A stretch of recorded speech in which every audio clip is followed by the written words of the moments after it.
जय जय राम हरे राम राम जय जय राम हरे जय जय जय जय सत्वर पावगे मला भवानी आई रोडगावा हिन तुला सासरा माझा गावी गेला सासरा माझा गावी गेला तिकडेच खपवी त्याला भवानी आई रोडगावा हिन तुला सासू माझी जाच करते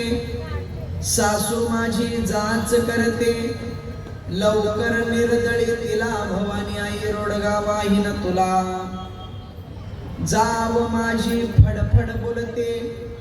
जाव माझी फडफड बोलते बोडकी करग तिला भवानी आई रोडगावा हिन तुला नंदेच पोर किरकिर करते नंदेच पोर किरकिर करते खरूज होऊन दे त्याला भवानी आई रोडगावा हिन तुला दादला मारुनी आहुती देईना दादला मारुनी आहुती देईना मोकळी करग मला भवानी आई रोडगावा हिन तुला एका जनार्दनी सगळेच मरू दे एका जनार्दनी सगळेच मरू दे एकटीच राहू दे मला भवानी आई रोडगावा हिन तुला विठाला विठाला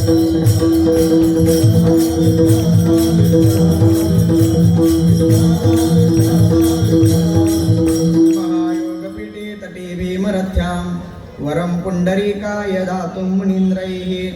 समागत्य तिष्ठन्तमहानन्दकन्दं परब्रह्मलिङ्गं भजे पाण्डुरङ्गं पांडुरंगाकडू प्रथम नमन दुसरे चरणा संतांचिया त्यांच्या कृपादानी कथेचा विस्तारो बाबाजी सद्गुरु दास तुका कलावज्ञ जीवोद्धरारथावतारं कलांकांक तेजोदि कामोदि वक्त्रं कलानीशवादापणोदार्ह दक्षं समाधिस्तमरतिं भजे ज्ञानदेवं ओम नमो ज्ञानेश्वरा करुणाकरा दयाळा तुमचा अनुग्रह लाधलो पावन झालो चराचरी मी कळा कुसरी काही चढेने बोलतो वचने अतिभाविका एका जनार्दने तुमचा दास त्याची आस पुरवावी भाविक विश्वासी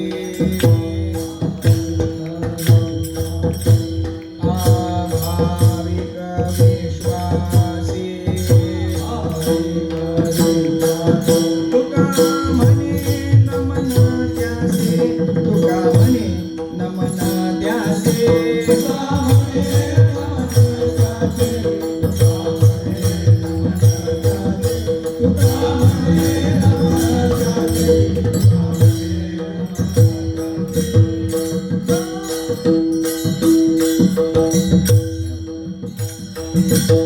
मस्तक माझा पायावरी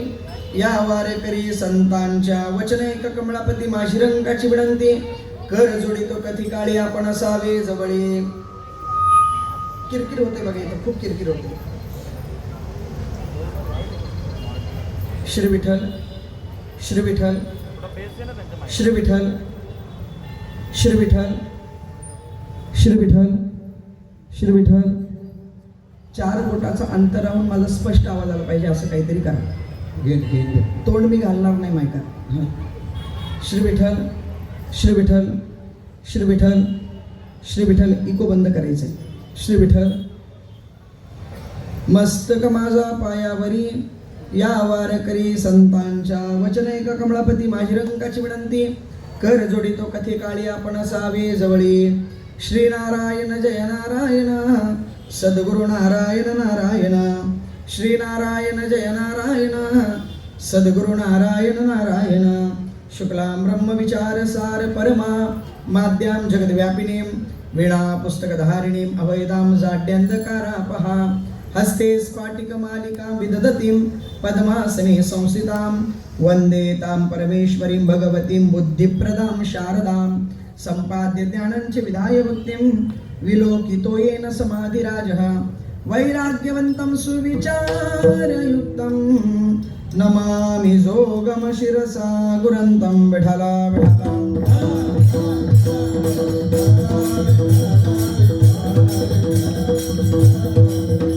सत्वर पावगे मला सत्वर पावगे मला भवानी आई रोडगावाहीन तुला. प्रस्तुत प्राप्त प्रसंगी प्राप्त स्थळी आपणा सर्वांच्या अंतःकरणामध्ये विराजमान असणाऱ्या सर्व व्यापक भगवान परमात्म्याच्या सेवेकरिता गायला गेलेला अभंग, पण पैठण निवासी असणारे शांती ब्रह्मश्री एकनाथ महाराज यांच्या अभंग गाथेतील भारुड या प्रकरणातील भगवान पंढरीनाथाकडे आई जगदंबेकडे एक नवस करतायत. विठाला विठाला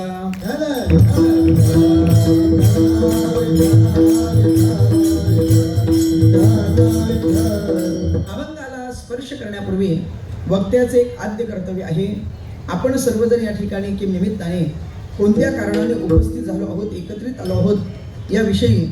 दोन शब्द विवेचन करणं, चिंतन मांडणं. आपण सर्वांस ज्ञात अकारण कारण करुणा वरुणालय रुक्मिणी प्राण संजीवन जगदाकार अखिल कोट ब्रह्मांड नायक पांडुरंग पंढरीश परमात्मा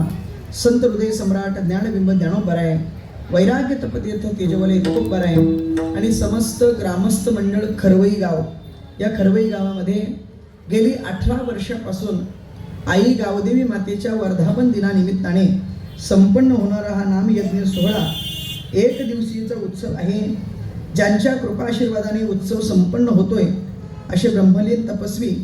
गुरुवर्य हरिभक्तपरायण वैकुंठवासी वासुदेव बाबा मडवी, त्याचप्रमाणे आशीर्वादाने ज्यांच्या संपन्न होतोय हरिभक्तपरायण शिवाजी महाराज फावडे व बालयोगी मौनी बाबा यांच्या मार्गदर्शनाने आई गावदेवीचा उत्सव संपन्न होतोय.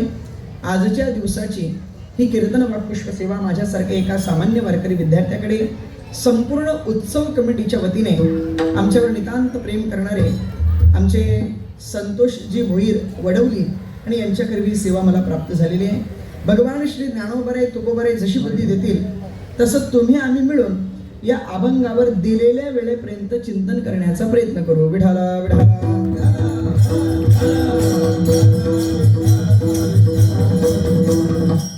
आज आई गावदेवीचा उत्सव आहे. गावदेवी ती देवी नेमकी काय करते तर कायम गावाच्या उद्धारासाठी, गावाच्या रक्षणासाठी जी स्थित झालेली असते, स्थापित झालेली असते तिला गावदेवी म्हणतात. आणि या गावदेवीचा जर विचारच करू गेलो तर नवसाला पावणारी अशी गावदेवी आहे. गावातील लोकांनाच या गावदेवीची सेवा करून आपल्या अंतःकरणातील इच्छा पूर्ण करता येते यात नवल नाही. या परिसरातील कोणीही यावं, आईच्या जवळ साकडं घालावं आणि आई त्याची इच्छा पूर्ण करते, नवस पूर्ण करते. 18 वर्षापूर्वी ज्या वेळेस मंदिर बांधायचं नियोजन केलं आणि त्या मूर्त्या उत्खननामधून बाहेर निघाल्या आणि त्यानंतर हा मंदिर उत्तम प्रकारे या ठिकाणी स्थापित केला, बांधला गेला. मग वर्धापन दिन या ठिकाणी संपन्न करायचं आहे. का वर्धापन दिन सोहळा संपन्न करावा याचं नेमकं कारण काय? ज्याप्रमाणे एखाद्या माणसाचा, एखाद्या व्यक्तीचा आपण वाढदिवस साजरा करतो, का वाढदिवस साजरा करतो? हा या दिवशी जन्माला आलेला आहे हे त्यालाही माहिती असलं पाहिजे, इतरांनाही माहिती असलं पाहिजे, म्हणून तो वाढदिवस साजरा केला जातो. मग वर्धापन दिन सोहळा का नेमका करावा? दरवर्षी आपल्या लक्षात असलं पाहिजे आपण आई गावदेवीचं मंदिर बांधलं आणि त्याचं कळस पूजन, मूर्ती स्थापना ज्या दिवशी आपण केली तो दिवस आपल्या स्मरणात असावा म्हणून वर्धापन दिन. विठाला विठाला.